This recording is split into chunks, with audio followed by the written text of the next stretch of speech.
I've seen a lot of bizarre things in 17 years as a gravedigger, but nothing prepared me for the moment when I heard a moan coming from inside a sealed coffin. Everyone froze. The priest stopped mid-prayer. People looked at each other as if they were collectively going insane. And then we heard it again, louder, clearer, a moan coming from inside the coffin. "My God, he's alive," someone shouted. What happened in the next 5 minutes was the most surreal, most terrifying, and most disturbing moment of my entire career. Because when we opened that coffin, the man inside opened his eyes, looked directly at his wife, and with the last strength he had, said, "It was you. You poisoned me." And then he died. For real this time. My name is Robert, and this is the story of a man who died twice and used his second death to reveal his killer. Let me give you the complete context of this story, because every detail matters. It was a Friday in September. I remember it perfectly because it was my daughter's birthday, and I was counting the hours to finish my shift and go to her party.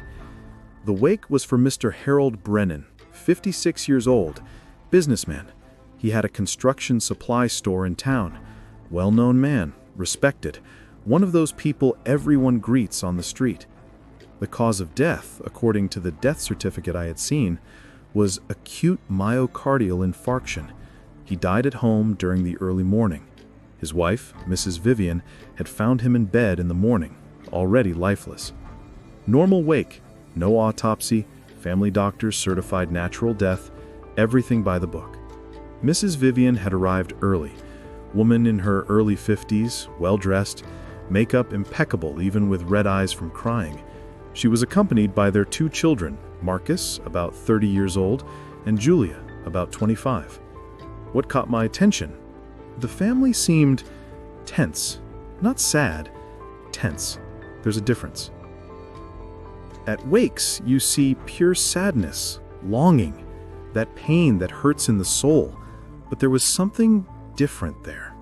There was a stiffness in everyone's shoulders, whispered conversations that stopped when someone approached, eyes that wouldn't meet. Marcus, the older son, kept pacing back and forth, nervous, checking his phone every minute, sweating cold even with the chapel's air conditioning on. Julia, the daughter, was sitting in a corner, practically motionless. She looked at the coffin with an expression I couldn't decipher. It wasn't sadness. It was fear? Guilt? I didn't know. And then Mrs. Vivian, she received condolences with mechanical politeness. "Thank you for coming. He's at peace now." It was very quick. He didn't even suffer. Everything on autopilot, as if she had rehearsed the lines. There was another important character in this story. Roger, Harold's brother. Big man, about 60 years old, unfriendly face. He had arrived late, coming from another state. And the moment he entered the chapel and saw his brother in the coffin, his demeanor changed completely. He approached the coffin slowly, looked at Harold for a long time, and then turned to Mrs. Vivian with an expression of pure distrust. "Heart attack?" he asked, voice low but cutting. "My brother was healthy. He exercised, ate well. Heart attack out of nowhere?" "Things happen, Roger," Vivian replied, without looking at him. "The doctor confirmed it." "What doctor? Was there an autopsy?" "It wasn't necessary. Dr. Cardwell had known Harold for years. He certified natural death." Roger was going to say something more, but Marcus intervened. "Uncle, please, this isn't the time or place." But Roger wasn't convinced. He stayed there, near the coffin, watching everything and everyone with hawk's eyes. The wake continued. More people arrived, friends, neighbors, store customers, everyone commenting on how Harold was a good man, hard-working, that he would be missed. And it was around 3 p.m. that things started to get strange. I was outside the chapel, organizing the flower wreaths that kept arriving, when I heard the daughter, Julia, talking on the phone.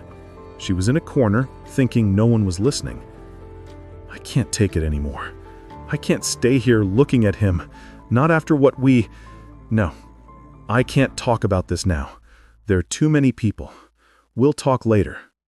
She hung up quickly when she realized I was nearby. A few minutes later, I saw Marcus and Vivian talking in the parking lot. I couldn't hear everything, but I caught pieces. Marcus: "Are you sure nothing will show up in the tests?" Vivian: "What tests? There were no tests, and there won't be any." "But what if Roger?" Vivian: "Roger can't do anything. It's been certified. It's over." They came in quickly when they saw they had company. My stomach started to churn. You know that feeling that something is very, very wrong? I've worked with death for almost 2 decades. I know when things don't add up. I went back inside the chapel. The wake was packed now.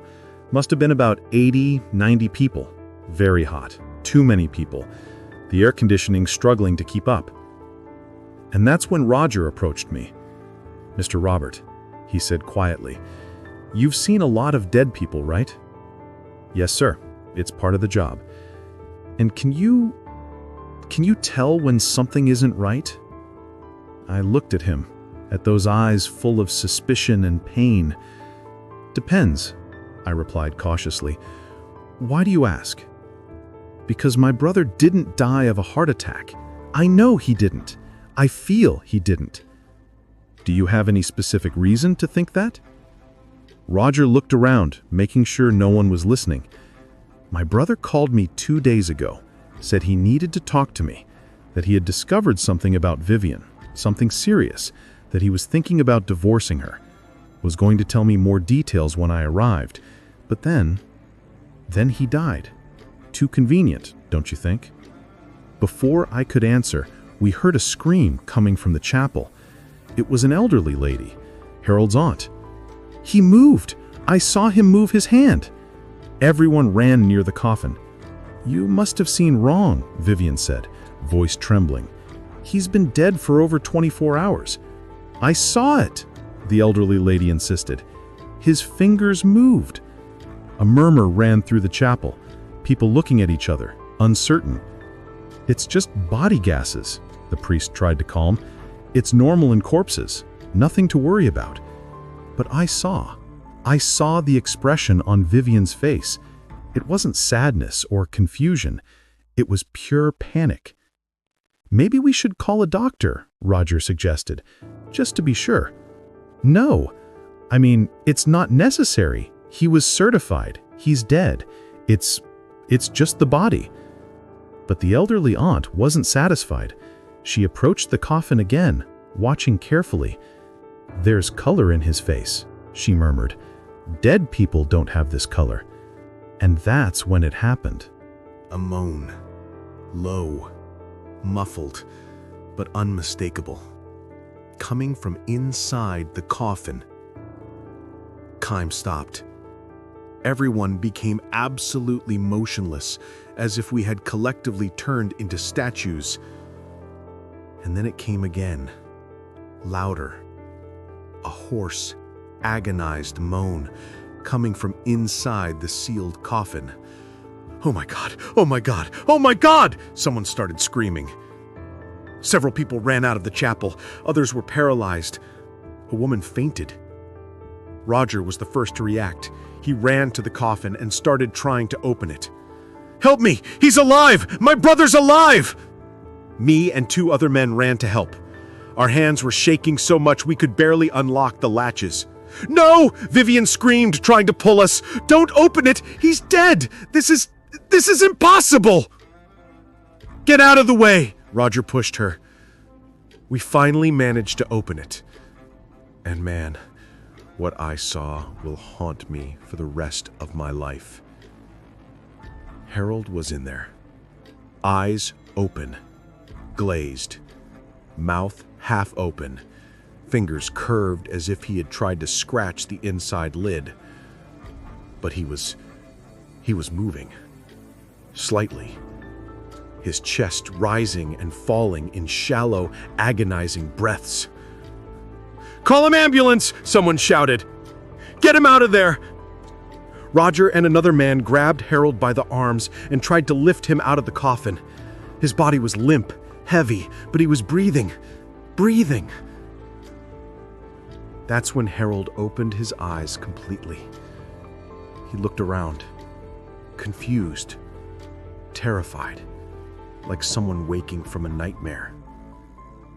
His head slowly turned until he found Vivian. And his eyes, I'll never forget those eyes. They were the eyes of someone who had seen hell itself. Harold tried to speak, but only a hoarse, suffocated sound came out. "Easy, bro!" Roger held his face. "Easy! The ambulance is coming! You're going to be okay!" But Harold shook his head. He knew. He knew he had no more time. He raised a trembling hand, pointing directly at Vivian. And then, with all the strength left in that broken body, he said, "It was you." Everyone looked at Vivian. She was white. Absolutely white. Backing away. "Harold, honey, I don't know what you poisoned me." The chapel exploded in shocked exclamations. "In the coffee this morning." Each word came out with enormous difficulty, as if each syllable cost years of life. Julia, the daughter, began to sob loudly. "Dad, no! Don't do this to me!" But Harold continued, eyes fixed on Vivian. "I know about the money, the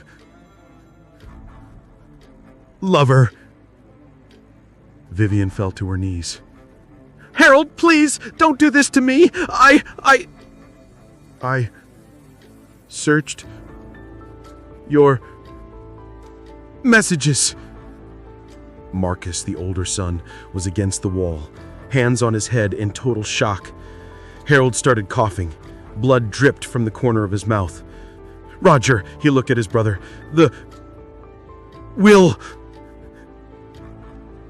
in the office. Left drawer. She forged it. I'll find it, bro. I'll find it. But you hang in there." But Harold was already closing his eyes again. "Forgive the children. They didn't know." And then right in front of all of us, his body went completely limp. Roger started doing chest compressions, desperate. "No! No! No! You're not going to die again!" But it was no use. That time, Harold was really gone, and left behind the most explosive secret that chapel had ever witnessed. What happened next was chaotic. Someone had called the police along with the ambulance. They arrived almost at the same time. The ambulance confirmed Harold was dead. Again, definitely. But now there were witnesses.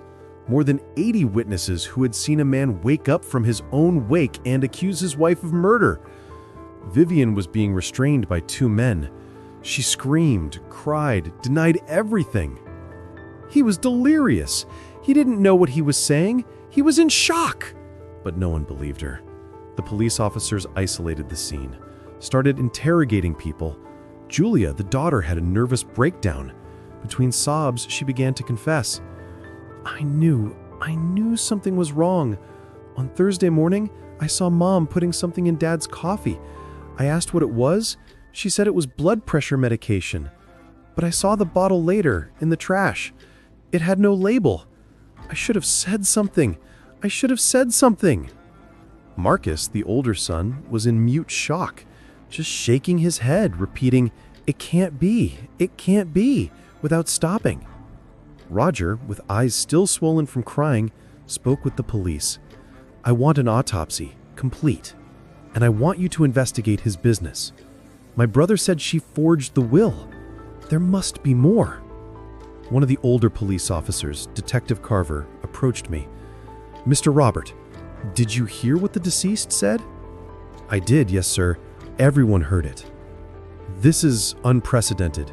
In 30 years of police work, I've never seen anything like this. Neither have I in 17 years as a gravedigger." "Catalepsy," said a paramedic who was still there. "It's the only explanation. He wasn't really dead. He was in a catatonic state. His body decreased all vital functions to the point of seeming dead. Even a doctor can be fooled if they don't do more detailed exams." "But he was dead for over 24 hours?" the detective questioned. "It's rare, but cases have been documented, especially in poisoning cases.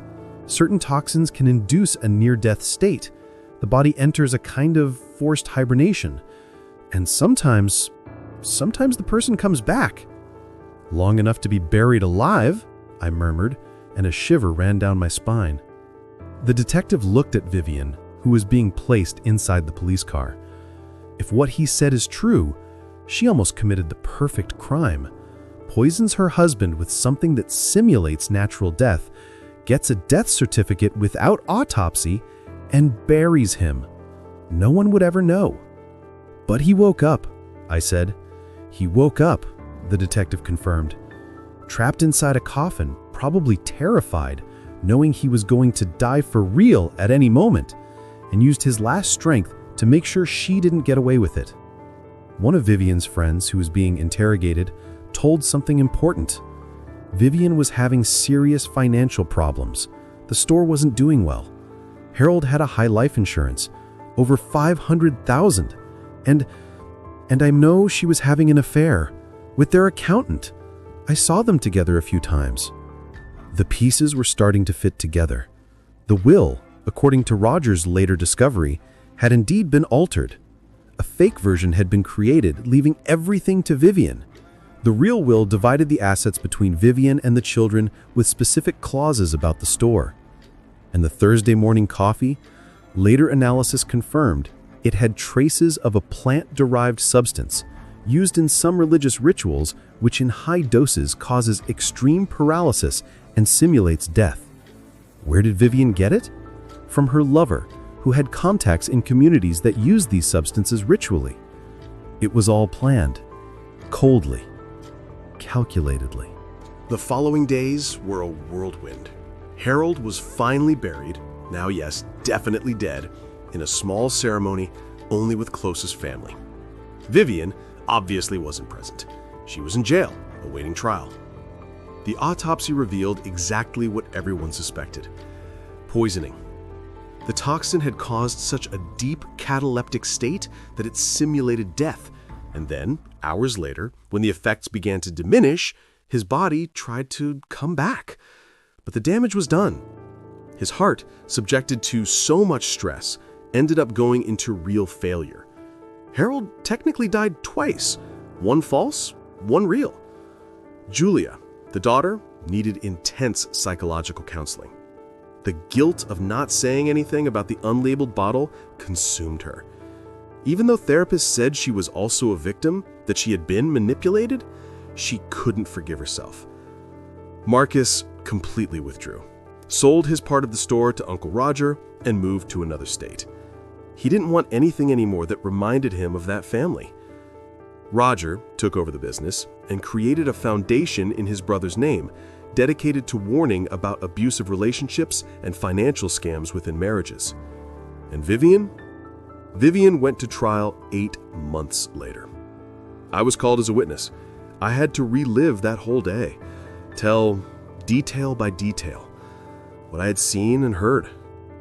The most disturbing part? Vivian maintained her innocence the whole time, said Harold was delirious, that he had used drugs she didn't know about, that she was the real victim of a conspiracy by his family that never accepted her. But there was too much evidence. The messages with the lover, the forged will, the unlabeled bottle found in the house trash with her fingerprints, testimonies from neighbors who heard arguments about money, the life insurance. And of course, the testimony of 80 people who saw a man accuse his wife of murder with the last words of his life. The jury took less than 2 hours to decide. Guilty. Vivian was sentenced to 25 years in prison for aggravated homicide. Her lover, their accountant, got 10 years as an accomplice. On sentencing day, as they were taking her away, Vivian looked back at the benches where Roger, Julia, and some of Harold's friends were sitting. And you know what she said? "I did everything right. Everything. He shouldn't have woken up. He wasn't supposed to wake up. This shouldn't be possible." No remorse, no regret, just frustration at having failed. It was at that moment I understood. She wasn't sad about killing her husband. She was sad about getting caught. Some monsters wear masks so well made that it takes years for us to see what's underneath. In the old days, people were so afraid of being buried alive that they put bells tied to ropes inside coffins connected to the surface, left an air tube connecting the coffin to the surface, held vigils for several days before burying, waited for signs of decomposition to be sure. Nowadays, with modern medicine, it's rarer, but not impossible, especially in cases without autopsy, or when there's pressure to release the body quickly. In Harold's case, the toxin Vivian used had exactly that effect, almost complete paralysis of all vital functions, but without killing immediately. The plan was for him to be buried alive and die suffocated inside the coffin, making it seem like it had been natural death from the beginning. What she didn't count on was his body reacting during the wake, while there was still time to be saved, or at least to speak. A medical examiner told me something I'll never forget. The line between life and death is thinner and more confusing than people imagine. Death isn't a switch that turns off at once. It's a process. And sometimes, rarely, this process can be interrupted or reversed, even when we think it's already over. This made me think about all the burials I've coordinated. Hundreds, thousands maybe. And one question has haunted me since that day. How many people were buried alive throughout history without anyone knowing? How many woke up when it was too late, trapped, alone, in the dark? It's a thought that keeps me awake at night. This story changed a lot, not just for me, but for the entire town. First, now there are much stricter protocols before releasing a body for burial. More detailed exams, observation for longer, especially in sudden deaths without clear cause. Second, the cemetery where I work installed a system where coffins are not immediately covered with earth. They stay in a special chamber for 48 hours, monitored, before definitive burial. It's expensive, but necessary. Third, all of the town's medical staff received training on catalepsy and Lazarus syndrome, how to identify, how to test. Never again will a case like Harold's go unnoticed. And you know what else changed? People. After this story spread, many people started paying more attention to their relationships, to the signs, to the red flags. Because Harold wasn't killed in an act of passion. He was killed in a cold, calculated plan for money, by someone who slept next to him every night, someone he trusted completely. Roger told me months later that he found his brother's diary. Harold had written, 2 weeks before dying, "I'm suspicious of Vivian. Some things don't make sense. Money disappearing. Small lies. But maybe I'm paranoid. She's my wife of 30 years. I need to trust her, right?" 30 years, 3 decades of marriage. And in the last months, she was planning how to kill him. This taught me something crucial. Relationship time doesn't guarantee anything. People change. Or worse, sometimes they were always like this and just wore masks for decades. Today, when I prepare a wake, I always check 2-3 times. I use equipment that measures residual vital signs. I observe longer than necessary. Because I never again want to go through the experience of hearing someone asking for help from inside a coffin. And especially, I never again want to see someone die twice. Harold's first death was planned by his wife, but his second death, the real one, served to guarantee justice. He used his last seconds of life not to ask for help, not to scream in pain, but to make sure the truth was known, that she wouldn't get away with it. That's courage on a scale I can barely comprehend. Before we wrap up, I want to share one last thing. 3 years after this case, I ran into Julia, the daughter.